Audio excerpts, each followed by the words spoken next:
A continuación, Tributación de hoy.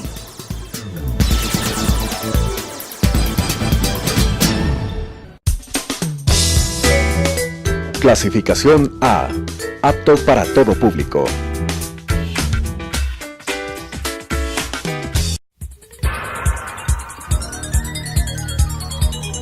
Las opiniones vertidas en este espacio por la producción y dirección del programa son de exclusiva responsabilidad de sus autores y de quienes intervienen en ellos.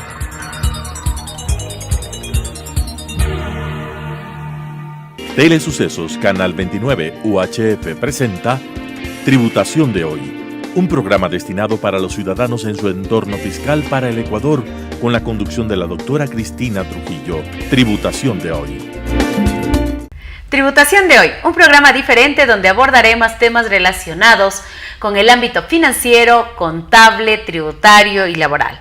Y como siempre, la importante presencia de entrevistados que nos ayudarán a comprender el ámbito legal vigente de nuestro país. Estamos en edición especial y tenemos la segunda parte de nuestros tips tributarios para el cierre fiscal 2019. Gracias, Antonio, por tu presencia nuevamente, y como es un tema tan interesante, cómo hacer un cierre fiscal con estas recomendaciones prácticas, hemos decidido hacer esta edición de lujo, en donde vamos a hablar dos temas secuenciales que ya lo hicimos la semana pasada y que lo vamos a hacer ahora sobre el cierre fiscal 2019. Gracias, Antonio, por tu presencia, y como vimos la semana anterior, yo seré la entrevistada y tú serás nuestro importante entrevistador. Sí, queridos televidentes, muy buenas noches. Siempre para mí es un honor poder participar en esta clase de entrevistas y programas, y más aún un honor tener que entrevistar a la entrevistadora. Muchas gracias. Y en un tema que para todos los contadores es fundamental, para las empresas es fundamental, que es el cierre de año. Sin duda, el cierre de año es un proceso muy delicado en el cual uno no se puede equivocar. Así ya es, que Antonio. los valores de impuesto que se determinan en estos procesos son fundamentales para el Estado, para las empresas y para todos quienes vivimos en el Ecuador. Bueno, la semana anterior estuvimos hablando de los ingresos, cuantificación de los ingresos, del proceso de conciliación tributaria, y hoy vamos a ver otros tips de ¿qué? Costos y gastos.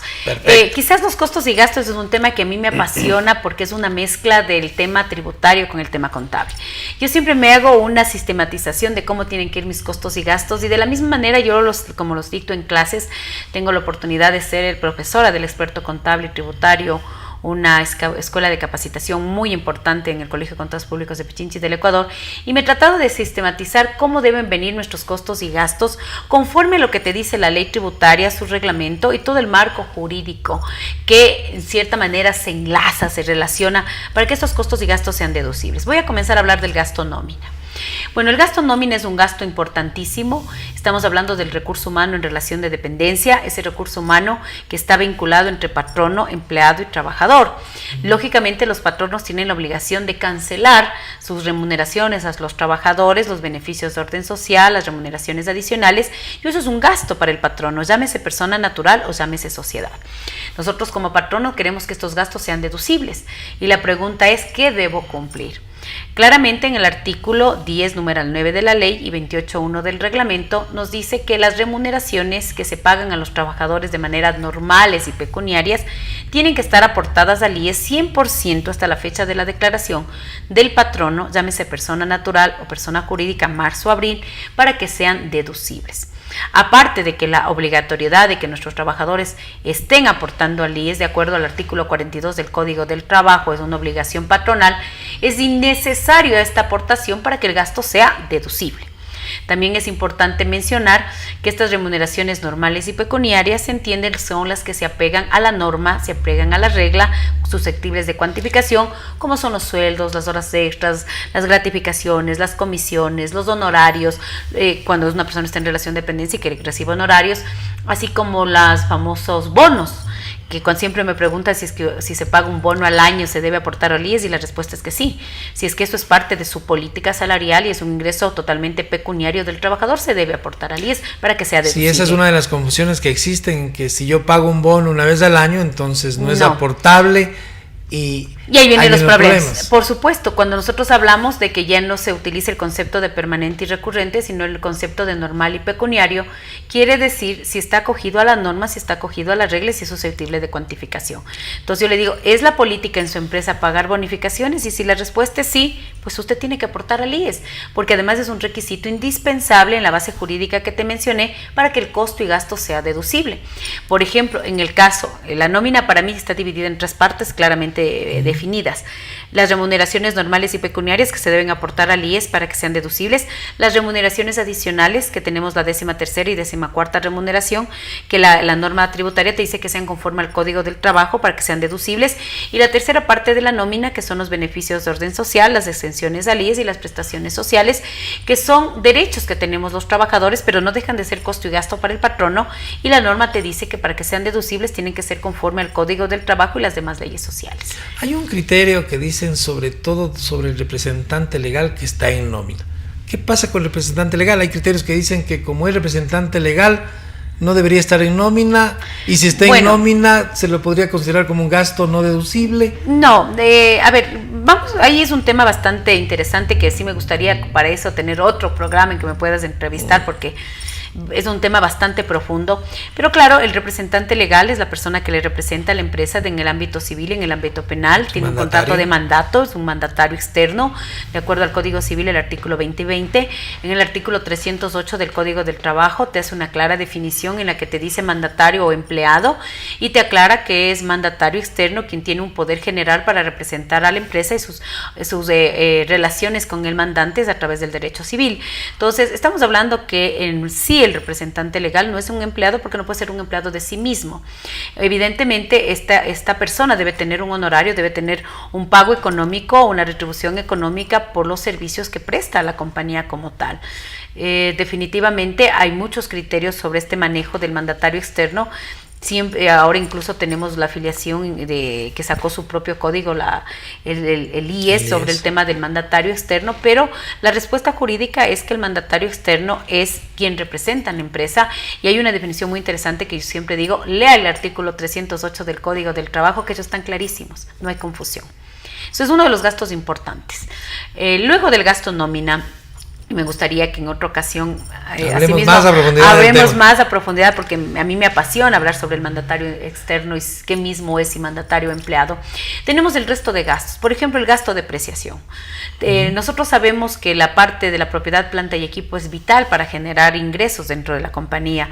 Incluso sabemos que los activos fijos por regla general son generadores de ingresos, generan beneficios económicos, y es muy importante saber qué se necesita para que su gasto de depreciación sea deducible.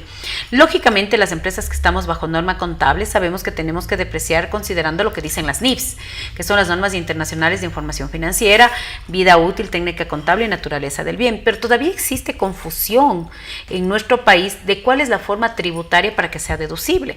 Tanto la ley tributaria en el artículo 17 como en el artículo 28.6 te dice que la depreciación para que sea deducible es muy parecida a lo que te dice la norma contable: naturaleza del bien, técnica contable, vida útil, pero eso sí, como ley tributaria establezco un límite por año que te dice y que no supere los límites máximos establecidos en el artículo 28, numeral 6, literal A del reglamento, que son los límites que conocíamos toda la vida, eso es de importante. La línea recta. Pero quiero que la gente esté clara, ¿no? Que cuando le preguntan cómo se tributa tributariamente, hay mucha gente que todavía dice línea recta y en tales porcentajes. No es así.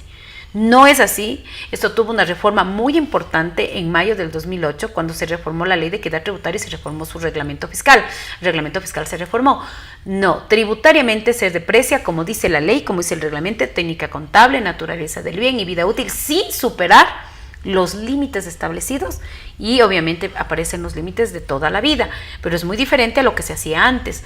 Pues antes se aplicaba lamentablemente la normativa reglamentaria fiscal y no se consideraba los parámetros que estaban en la ley, en el reglamento, en la ley. Pero hoy que tenemos ya un criterio más financiero, un criterio NIFS, tenemos que saber que los activos fijos se deprecian conforme a la naturaleza del bien, a la vida útil, a la técnica contable, y para efectos fiscales no superar tales porcentajes. Okay, o sea que si yo decido el día de mañana depreciar un activo desde el punto de vista financiero, que tiene un límite fiscal del 10% y yo lo quiero hacer al 20%. No pasa absolutamente nada, porque la norma te lo dice, que cuando los porcentajes establecidos como máximo fueran superiores a los que te sale por la técnica contable, naturaleza del bien y vida útil, te quedes con los últimos. Eso se encuentra en el artículo 28, numeral 6, literal A. Por ejemplo, vamos a suponer que tienes un activo fijo y se ha establecido que su vida útil es de 50 años. Correcto. Entonces estamos hablando de una depreciación del 2%. Financieramente es lo correcto y tributariamente también. Entonces, cuando a mí me preguntan, Cristina, ¿cómo se deprecia un edificio? Un edificio se deprecia técnica contable, naturaleza del bien y vida útil, y para efectos tributarios no superar los límites. El límite máximo es el 5%. Pero hay este párrafo que te dice que si quieres que sea deducible y si tu porcentaje establecido tributariamente es más grande al que te sale por la técnica contable, la naturaleza del bien y la vida útil, te quedes con los últimos, o sea, con los más chiquitos. Entonces, cuando a mí me dicen, Cristina, entonces tributariamente, ¿cómo se deprecia un edificio? Entonces yo les digo 2% 50 años, como un ejemplo, porque financieramente esto me salió y es un porcentaje comparado con el límite máximo que me voy a quedar con el 2%. Hay una confusión entre vida útil y vida económica. La vida económica es el tiempo que un activo puede ser usado por uno o más usuarios. Así es. En cambio, la vida útil es el tiempo que un activo puede ser usado por la compañía y en el cual espera beneficiarse de los flujos de caja que éste produce. Así es. Pero todavía se ve confusiones en este sentido. Sí, es verdad lo que pasa, y hay que recordar, nuestro país está viviendo, y te digo, me siento muy contenta de que hoy tengamos una contabilidad financiera, que hoy tengamos una contabilidad en base a principios contables, en este caso normas internacionales de información financiera, y sí nos ha costado, creo, salir de algunos conceptos que por mucho tiempo más bien los veníamos manejando de manera tributaria. Sí, pero yo creo que gracias al esfuerzo que hacen organismos como el que tú representas, que es el Colegio de Contadores Públicos de Pichinchis del Ecuador, en donde se trata de dar una capacitación técnica a los contadores para que estos conceptos básicos sean entendidos. Porque mira qué maravilla es cuando tú te sientas con alguien y le dice, ¿cómo va a depreciar usted el motor de un avión? Y antes te hubieran dicho línea recta y hoy día te dicen horas vuelo. Qué maravilla saber exactamente. O cuando te acercas a una empresa y le dicen, ¿y cuántos años va a durar su maquinaria? Y le dice, antes tributariamente era 10%, pero esta maquinaria voy a utilizar 25 años. Correcto. Entonces ya comenzamos a mirar que el tema financiero es un tema muy importante. Eso no quiere decir que dejes de cumplir con el tema tributario.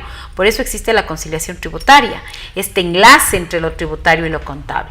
Pero yo creo que con el paso del tiempo todos estos conceptos se van a ir aclarando y la gente va a tener claro para sus registros contables y sobre todo para la toma de decisiones. ¿Qué quiere decir depreciación acelerada? Bueno, depreciación acelerada es cuando tú vas a depreciar más allá de los límites máximos permitidos por la ley. Entonces, por ejemplo, dicen, yo voy a llevar un equipo caminero móvil al oriente. Este equipo caminero móvil, de acuerdo al artículo 28, numeral 6, literal A del reglamento fiscal, te dice que el límite máximo es 20% anual. Pero resulta que las condiciones reales de esta empresa es que es en el oriente, que tiene que hacer un tema de construcción, que tiene condiciones climáticas fuertes, y los técnicos del proyecto dicen, mira, ese activo va a durar 3 años. Entonces yo tengo dos opciones: acercarme al fisco y pedir que me autorice una depreciación acelerada, lógicamente dentro de las condiciones que te dice la ley, que sea para activos nuevos y que para el fisco no tengan menos de 5 años de vida útil para que te aprueben una depreciación acelerada. Entonces esto de la depreciación acelerada es depreciar en menos años o en mayores porcentajes a lo que establecido por el fisco. Actualmente en nuestro país la ley tributaria, en el artículo 28, numeral 6, pues permite que quien quiera realizar una depreciación acelerada y que el gasto de depreciación sea deducible, tomando en cuenta las dos condiciones que yo te acabo de decir, que el activo sea nuevo y que tenga un mínimo de 5 años, la autoridad de control vía resolución de la Dirección Nacional de Servicios de Rentas Internas podrá autorizar la depreciación acelerada. ¿Y si hacen sin autorización? Si hacen sin autorización, pues es un gasto no deducible, y si es que la pregunta me lo quieres ir por el tema de impuestos diferidos, no está reconocido el impuesto diferido. Nuestra ley tributaria ha reconocido solo ciertos casos de impuestos diferidos en el artículo 28.1 del reglamento y 10.1 de la ley. Sí, que ese es uno de los aspectos, que todavía hay personas que piensan que la depreciación acelerada sin autorización genera un impuesto diferido. Yo no estoy de acuerdo. Yo, desde mi punto técnico jurídico, pues es una diferencia permanente. Listo, depreciaron aceleradamente sin autorización. Es una diferencia permanente. Que no van a poder recuperar jamás ese valor. Así es mi criterio particular y en base a los análisis legales que yo he realizado. Interesante. Otro gasto importante que siempre tenemos, hemos hablado ahorita de la nómina, hemos hablado de la depreciación, no se olvide de los gastos de viaje, son gastos muy importantes, sobre todo los gastos de viaje comprende lo que es la alimentación, la movilización, el hospedaje y los misceláneos, tienen que estar soportados por comprobantes de venta válidos de acuerdo a la legislación que corresponda. En el caso de misceláneos pueden venir sin soportes y es deducible hasta el 10% del total del gasto de viaje. Además, es importante que sepan que los gastos de viaje por periodo fiscal no puede superar el 3% del ingreso grabado, y en empresas nuevas por los 2 primeros años que se tenga ya operación efectiva o ingresos puede deducirse el 100%. También es importante que recuerde que los gastos de viaje para empleados privados son ingresos exentos siempre y cuando traigan soportes, caso contrario son ingresos grabados, lo que no sucede con el tema de viáticos para empleados del sector público, que es un ingreso exento de forma total. Gastos de gestión, estamos en mes navideño. Pero una pregunta antes de pasar. Cuéntame. ¿El contador, la empresa debe tener algún formato de soporte, alguna liquidación? Por supuesto. En el tema de gastos de viaje, para que sea deducible, el artículo 21 del reglamento te dice que tú tienes que realizar una liquidación de gastos de viaje. ¿Qué debe contener esta liquidación? De datos, dice como mínimo se debe contener el motivo del viaje, quién es la persona que viaja, el motivo del viaje, el detalle de los gastos de viaje con los detalles de los proveedores que nos prestaron los servicios, porque de cierta forma es cuantificar cuál fue el total del gasto de viaje y además también saber cuánto, en base a esa cuantificación, cuánto podría haber venido sin soportes bajo el concepto de misceláneo, que no se puede pasar del 10%. ¿Los comprobantes deben estar a nombre del trabajador?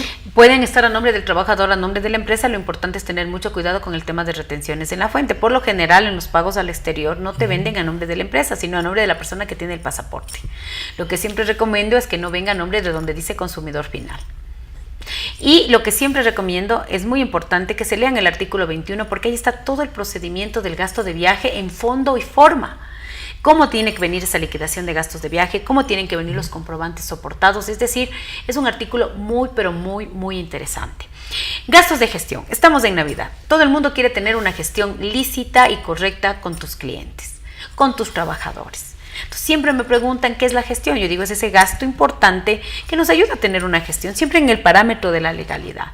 Cristina, vamos a darles a nuestros clientes una agenda en Navidad, gastos de gestión. Un pavo. Vamos a darles un pavito, una tarjetita navideña, pero con el tema de empleados hay que tener muy en cuenta que la norma no te habla de atenciones. Con empleados te habla de reuniones. Entonces, con clientes es atenciones a clientes. Con el tema de empleados y accionistas es reuniones. Atenciones y reuniones no es lo mismo, ¿no es cierto?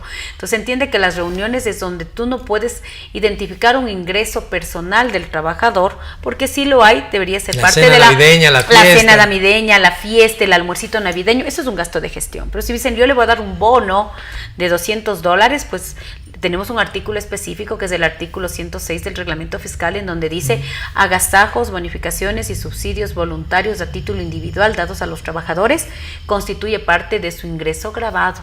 Entonces es bueno que sepamos, porque estamos ahora en una edición especial, estamos en Navidad. Muchas de las empresas tratamos con nuestros empleados de hacer la cena navideña, de hacer el almuerzo navideño, entonces hay que estar claros. La norma también te dice que la sumatoria de los gastos de gestión, atenciones a clientes, reuniones con empleados, reuniones con accionistas, no puede superar el 2% de los gastos generales de administración y ventas. Entonces hay que cuidar mucho los conceptos, atenciones a clientes, reuniones con empleados, reuniones con accionistas y el límite, gastos de gestión. ¿Y qué pasa si supera ese límite del 2%? Si supera es un gasto no deducible, y si vamos a mirarlo desde el punto de vista para efectos financieros, es una diferencia permanente. Es un gasto no deducible, el fisco no te acepta. Ese exceso tendrá que entrar a la conciliación tributaria y sobre ese exceso se tendrá que pagar impuesto a la renta. Y ahora, para poder identificar estos gastos dentro de la contabilidad, ¿qué control debería existir? Yo sí, ahí sí yo te genero una cuenta que se llama gastos de gestión, y obviamente el personal contable de la empresa tiene que saber que en esa cuenta de gastos de gestión se registrará todo lo que se dé atenciones a clientes o reuniones con empleados. Perfecto. Luego de gastos de gestión, gastos de promoción y publicidad. Si quisiera que en este punto estemos sumamente claros, porque en el año 2019 el límite general de los gastos de promoción y publicidad pasó del 4% en el 18 al 20% en este año del total del ingreso grabado. Existen 3 grupos hablemos de deducibilidad en el tema de gastos de promoción y publicidad. Se entiende que la promoción y publicidad es lo que tú haces para publicitar, para promocionar ese bien, ese servicio nuevo o antiguo dentro de tu empresa, porque tienes quieres generar mayores ingresos grabados. Entonces, la promoción de publicidad tenemos un primer límite general que lo aplicamos casi todas las empresas, que es no superar el 20% del ingreso grabado. Luego hay empresas que no pueden aplicar nada de deducibilidad, son aquellas que se dedican a la elaboración de alimentos hiperprocesados de acuerdo con la información o los listados que pasa el Ministerio de Salud, que trabaja en coordinación con el Instituto de Rentas Internas, y quienes se pueden deducir el 100% de la promoción y publicidad de acuerdo a lo que se encuentre detallado en el artículo 28, numeral 11 del reglamento fiscal. ¿Qué es un alimento hiperprocesado para los que para las personas no tienen ese conocimiento tan técnico? Una comida rápida, una comida que tenga estos decolorantes, preservantes, de que les hagan atractivas a la comida rica, pero lamentablemente no sana. ¿Y la totalidad del gasto? La totalidad del gasto de promoción y publicidad es no deducible. Entonces, lo importante en el gasto de promoción y publicidad para el 2019 que se tome en cuenta que el límite del 4% subió al 20%. Promoción y publicidad. Igual deben hacer un cálculo, debe estar eso segregado en el balance. Así es. Para al final del año verificar que no se exceda de ese 20%. Es. Yo siempre digo que las cuentas contables van también muy de la mano del formulario 101, identificando claramente los casilleros para que el enlace, el match sea mucho más sencillo, mucho más fácil. ¿Qué empresas se pueden deducir el 100%? Mencionarlo hace un ratito. Sí, te voy a, por ejemplo, una empresa, una agencia de publicidad, dice toda la promoción y publicidad que hace a sus clientes, excepto la de ella propia, que tendría que someterse al 20%. También tenemos aquellas empresas que se dedican a la producción, fabricación y comercialización de todo lo que es el tema eléctrico e inducción, las cocinas eléctricas, las duchas eléctricas, el tema de inducción como tal. Y hay un listado bastante interesante que sí me gustaría que las empresas se enteren, coloquen y revisen el artículo 28, numeral 11, porque puede ser que usted no estaba en el límite del 20%, usted podía deducirse el 100% como tal. Otro gasto interesante que me gustaría mencionarte, Antonio, es el tema de los gastos de pérdida, sobre todo porque estamos en fin de año y hay muchas empresas que tienen que darse de baja sus inventarios porque ya no son disponibles para la venta, porque sufrieron un deterioro y que hay que hacer un procedimiento tributario. La norma te dice que será deducible las pérdidas por bajas de inventarios que se encuentren soportadas con acta juramentada ante notario juez. La particularidad que siempre yo recalco, tanto en mis cursos de cierre fiscal como a mis alumnos, es que se tome en cuenta que en el año 2014 la autoridad de control hizo una aclaración vía circular o vía resolución, sé que circular, de que es importante que la fecha del acta de la baja de los inventarios sea la fecha del año que se impute el gasto. Vamos a suponer el sector farmacéutico. El sector farmacéutico por ley está obligado a ser quien queme sus productos, ¿sí? No las farmacias que vendieron, sino el sector farmacéutico como tal, pero que se tome en cuenta que el acta juramentada debe tener la fecha del periodo que se impute el gasto. Si la baja de inventarios es del 2019, la acta juramentada tiene que decir 2019. Pero ¿qué pasa si, por ejemplo, una compañía no puede dar de baja este año, pero ya conoce que existe un deterioro? Ahí entra lo que se llama la realidad financiera. Si usted ya sabe que tengo $1 millón de inventarios y que por temas legales, por ejemplo, al sector farmacéutico, no puedo quemar porque yo necesito tener autorización de organismos adicionales a mi actividad comercial. Entonces, pero yo ya sé que tengo inventario que no puede ser vendido, que no es un disponible para la venta. Entonces yo tengo que mirar que mi inventario tiene que reflejar una realidad económica de un disponible para la venta. Si tú tienes $1 millón de inventarios y sabes que $100,000 están caducados y que solo estás esperando que se puedan dar de baja en el siguiente periodo con todas las formalidades legales, tú no puedes decirles a los usuarios de tu información financiera que tu inventario disponible para la venta es $1 millón. Ahí es donde entran nuestras amigas NIFS, donde entra lo que yo digo la transparencia, donde todo organismo de control debería estar feliz de que estén las NIFS en el Ecuador, porque nos van a ayudar a que los balances reflejen lo que son. Señor, su balance no es $1 millón en inventario, es 900,000 porque hay $100,000 de inventario caducado que está listo para esperar una quema. Se le debería hacer una provisión por deterioro, una provisión que va a reflejar un gasto no deducible y que luego tenemos la ventaja de los impuestos diferidos, que esa sí es una diferencia temporaria. Y que puede recuperar en el futuro. Es. Hay una confusión que yo escucho, que dicen la baja... ¿Qué quiere decir baja? ¿Que yo puedo regalar el inventario? No, la baja, cuando tú hablas de baja de inventario, la norma fiscal te dice que en el acta juramentada tiene que estar el destino. La destrucción o puedes donar. y la donación para que sea deducible a instituciones sin fines de lucro o al sector público. Pero cuando tú tienes inventario, como por ejemplo las medicinas caducadas o por caducarse, tú no puedes regalar, eso tiene que destruirse.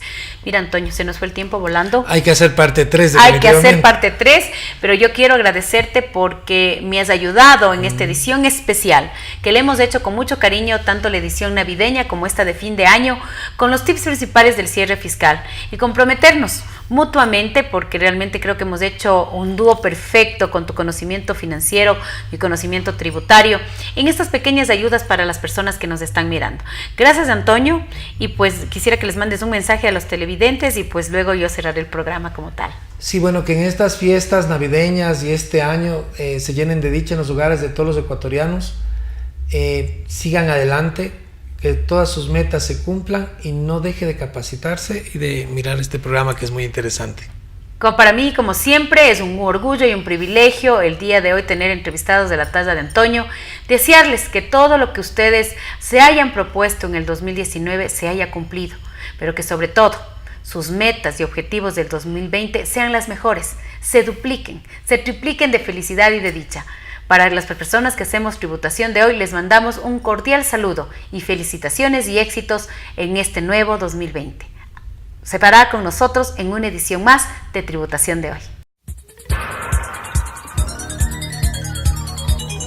Las opiniones vertidas en este espacio por la producción y dirección del programa son de exclusiva responsabilidad de sus autores y de quienes intervienen en ellos.